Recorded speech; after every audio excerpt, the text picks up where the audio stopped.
To the rule directed by Sukumar റൈറ്റിംഗ്സുമായി സഹകരിച്ചുകൊണ്ട് Mythri movie makers produce ചെയ്തിട്ടുള്ള സിനിമയാണ്. ഈ സിനിമയുടെ മലയാളം വേർഷനാണ് ഞാൻ കണ്ടിട്ടുള്ളത്. സതീഷ് മുതുകുളമാണ് മലയാളത്തിൽ ഡയലോഗ് ചെയ്തിട്ടുള്ളത്. വലിയ കുഴപ്പമില്ലാത്ത വർക്കാണ്. പിന്നെ സിനിമയെ കുറിച്ച് എനിക്ക് വലിയ അഭിപ്രായമൊന്നുമില്ല.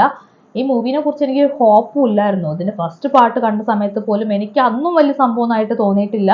പിന്നെ അതിന് സെക്കൻഡ് പാർട്ട് വരുന്നു എന്ന് പറയുമ്പം നമുക്കറിയാം എന്താ അതിനകത്ത് സംഭവിക്കാൻ പോകുന്നതെന്ന്. നമ്മളെ പ്രതീക്ഷയ്ക്ക് അപ്പുറത്തേക്ക് ഒന്നും ഈ സിനിമ ചെയ്തിട്ടില്ല. പിന്നെ ഞാൻ പ്രതീക്ഷിച്ചതിനേക്കാൾ വൻ ദുരന്തമായി പോയി സിനിമ എന്നുള്ളതാണ് സംഭവിച്ചത്. ഞാൻ കുറച്ചൊക്കെ എക്സ്പെക്ട് ചെയ്തിരുന്നു. അതുപോലൊക്കെ ഫസ്റ്റ് ഹാഫൊക്കെ തരക്കേടില്ലാണ്ട് പോയിരുന്നു. പക്ഷെ സെക്കൻഡ് ഹാഫ് ആയപ്പോഴേക്കും കയ്യിൽ നിന്ന് മൊത്തം പോയി. ഏതോ വഴിക്ക് സിനിമ ആയിട്ടുണ്ട്.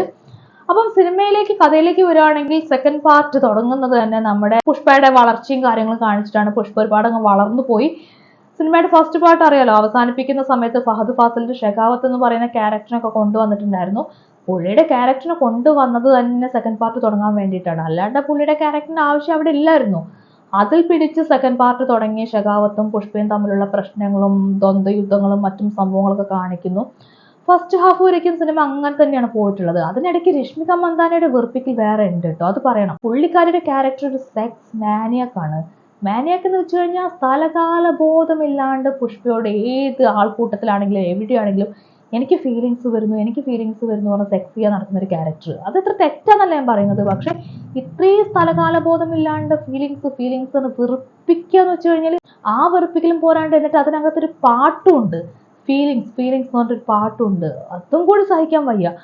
ഇങ്ങനെ ഫീലിങ്സും പറഞ്ഞ് സെക്സ് മാനിയാക്കായിട്ട് നടക്കുന്ന ക്യാരക്ടർ. ഇതിൽ മാത്രമൊന്നുമല്ല, പുഷ്പയുടെ ഫസ്റ്റ് പാർട്ട് എടുത്ത് നോക്കി അതിനകത്തും രശ്മികയ്ക്ക് ഈ ഒരു സംഭവം കിടപ്പുണ്ട്. ഫീലിങ്സിന്റെ പരിപാടി കിടപ്പുണ്ട്. അന്നേ ഇവര് തുടങ്ങി വെച്ച പരിപാടി ഇപ്പം കുറച്ച് കൂട്ടിങ്ങ് വെറുപ്പിച്ചു എന്നുള്ളൂ. പിന്നെ അതിനകത്ത് നോക്കുകയാണെങ്കിൽ എനിക്ക് അന്ന് സിനിമ കാണുന്ന സമയത്താണെങ്കിലും അതൊരു ഭയങ്കര പ്രണയമായിട്ടൊന്നും എനിക്ക് ഫീൽ ചെയ്തിട്ടില്ല. എനിക്ക് അവരുടെ ആ ഒരു ബന്ധം കാണുന്ന സമയത്ത് പോലും എനിക്കത് ലസ്റ്റ് മാത്രമായിട്ടാണ് തോന്നുന്നത്. പ്രണയം അതിനകത്ത് ഇല്ല. അവസാന സമയത്ത് പുഷ്പ ഭയങ്കര അവൾ സെന്റി അടിച്ച് പുഷ്പ തല്ലാൻ പോകുന്നല്ലാണ്ട് പ്രണയം എന്ന് പറഞ്ഞ സംഭവം അതിനകത്ത് എവിടെയാണ്? ലസ്റ്റ് തന്നെയാണ് കൂടുതലായിട്ട് വരുന്നത്. അതിന്റെ ബാക്കി തന്നെയാണ് ഇവിടെയും കാണിക്കുന്നത്. സെക്സ് മാനിയാക്കാക്കി പുള്ളിക്കാരി അങ്ങേറ്റം വെറുപ്പിച്ചു. പിന്നെ അതിനനുസരിച്ച് അല്ലു അർജുന്റെ വെറുപ്പിക്കൽ വേറെ ഉണ്ട് കേട്ടോ. പുള്ളി മറ്റേ ഈ സംഭവമല്ലേ നമ്മുടെ ചെരിഞ്ഞ് നടക്കുന്ന നടത്തവും കാര്യങ്ങളും അത് കാണിക്കുന്നുണ്ട്. അത് കാണിച്ച് പുള്ളി മറ്റേ പുഷ്പ 1 കാണിച്ച പോലെ തന്നെ പരിപാടിയൊക്കെ കാണിക്കുന്നുണ്ട്. പക്ഷെ അതും കഴിഞ്ഞാൽ പുള്ളിയുടെ ബാക്കി വെറുപ്പിക്കൽ നമുക്ക് സഹിക്കാൻ പറ്റില്ല. രശ്മികയുടെ കൂടെ മത്സരിച്ച് വെറുപ്പിക്കുകയാണ്. ഈ സിനിമയ്ക്കകത്ത് അല്ലു അർജുനെയും രശ്മികേനെയും തന്നെ വെട്ടിക്കുറച്ച് രണ്ടിൻ്റെയും ആ കഥാപാത്രങ്ങളുടെ ഭാഗങ്ങളെല്ലാം തന്നെ കട്ട് ചെയ്താൽ തന്നെ ഈ സിനിമ കുറെ രക്ഷപ്പെടും. അത്രമാത്രം വെറുപ്പിക്കലുണ്ട്. പിന്നെ ഫഹദ് ഫാസിലിന്റെ പല സംഭവങ്ങളും എനിക്ക് പേഴ്സണലി എനിക്ക് ഇഷ്ടമായിട്ടുണ്ട്. പുള്ളി ഇതിനകത്ത് ഒരു സംഭവമുണ്ട്, ഒരു സീനുണ്ട്. പുള്ളിയോട് സോറി പറയാൻ വേണ്ടി പുഷ്പ വരുന്ന സമയത്ത് പുള്ളി ഇങ്ങനെ ഇരിക്കുകയാണ്. പുഷ്പ ബാക്കിൽ വരുന്നുണ്ട്. ആ സമയത്ത് പുള്ളി ഇങ്ങനെ ജസ്റ്റ് നോക്കുന്നൊരു സൈഡിലേക്ക് നോക്കുന്നൊരു നോട്ടുണ്ട്. ആ ഒരു ലുക്ക് ഭയങ്കര രസമാണ് കാണാൻ. അതെനിക്ക് ഭയങ്കര ഇഷ്ടമായി. ഒരൊറ്റ ലുക്കാണ്, പക്ഷെ അത് ഭയങ്കര രസമാണ്. അതുപോലുള്ള കുറച്ച് സംഭവങ്ങളൊക്കെ ഉണ്ട്. പിന്നെ പോയിട്ട് പുള്ളി സ്ഥിരം സംഭവം തന്നെ സൈക്കോ പരിപാടി. അത് വിട്ടൊരു പരിപാടി ഫഹദിനില്ലല്ലോ ഈയിടെയായിട്ട്.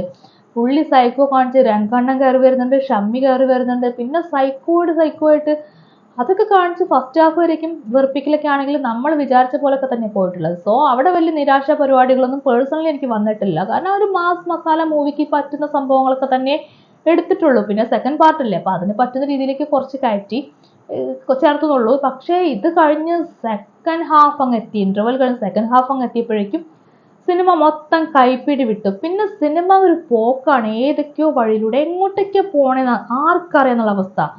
അങ്ങനെ പോവാണ്. ഈ ക്യാരക്ടറൊക്കെ ഷെഖാവത്ത് എന്ന് പറയുന്ന ഫഹദിന്റെ ക്യാരക്ടറൊക്കെ അങ്ങ് സൈഡായി പോയി. പിന്നെ പോണത് പുഷ്പയുടെ ലൈഫാണ്. സീരിയൽ പരിപാടിയാണ്.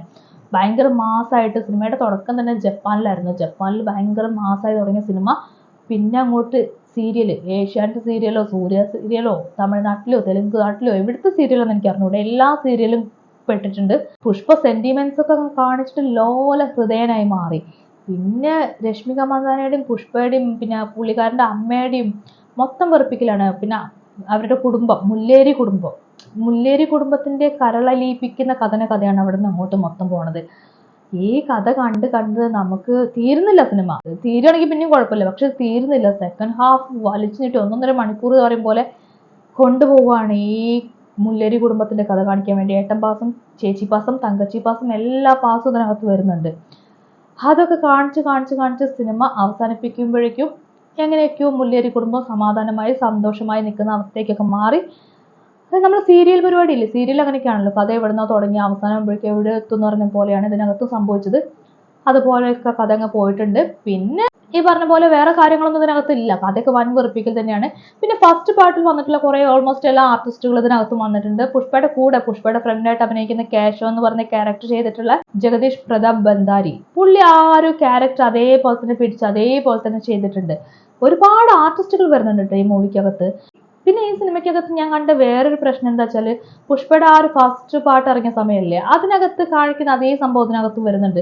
ഇവർ ഈ 45-50 കിലോ ഉള്ള ചന്ദനത്തടിയൊക്കെ ഇങ്ങനെ എടുത്ത് കൊണ്ടുപോകുന്ന കണ്ടാൽ ഈർക്കളൊക്കെ എടുത്തിട്ട് നമ്മൾ അല്ലെങ്കിൽ തീപ്പട്ടിക്കുള്ളിയൊക്കെ എടുത്ത് കൊണ്ടുപോകുന്ന പോലെ ഇങ്ങനെ വളരെ ഈസി ആയിട്ട് ഇങ്ങനെ തൂക്കി പിടിച്ചാൽ കൊണ്ടുപോകുന്നത്, വളരെ ഈസി ആയിട്ട്. അപ്പൊ നമുക്ക് ഇത് അഭിനയിക്കുകയാണെങ്കിൽ പോലും ഇങ്ങനെയൊക്കെ ഈസി ആയിട്ടൊക്കെ കൊണ്ടുപോകുന്നത് കാണുമ്പോൾ നമുക്ക് കാണുമ്പോൾ ഒരു ബുദ്ധിമുട്ട് ഫീൽ ചെയ്യുന്നുണ്ട്. പേഴ്സണലി എനിക്ക് ഫീൽ ചെയ്തിട്ടുണ്ട്. നമുക്കത് വിശ്വസനീയമല്ലാത്ത രീതിയിലായി പോയിട്ടുണ്ട്. ഈ ചന്ദനത്തടിയൊക്കെ കൊണ്ടുപോകുമ്പോൾ അത്രയും വെയിറ്റുള്ള സാധനമല്ലേ, അപ്പം അങ്ങനത്തെ സംഭവങ്ങളൊക്കെ കുറച്ച് ഇതായിട്ട് ഫീൽ ചെയ്തിട്ടുണ്ട്. പിന്നെ ഇതിനകത്ത് ആക്ഷൻ കൊറിയോഗ്രാഫിയുടെ കാര്യം പ്രത്യേകം പറയണം, എനിക്ക് ഒരു സംഭവമായിട്ട് തോന്നിയില്ല. എനിക്ക് ഒട്ടും വിശ്വസനീയമല്ലാത്ത രീതിയിലാണ് ആക്ഷൻ കൊറിയോഗ്രാഫി കണ്ടപ്പോൾ തോന്നിയത്. ഇതിനകത്ത് പുഷ്പേന്റെ കൈയും കാലും കെട്ടിയിട്ടിട്ട് ഉള്ള സിറ്റുവേഷൻ ഉണ്ട്. ആ സമയത്ത് പുഷ്പ എയറിലൂടെ പാറി പറന്നൊക്കെയാണ് അടിക്കുന്നത്.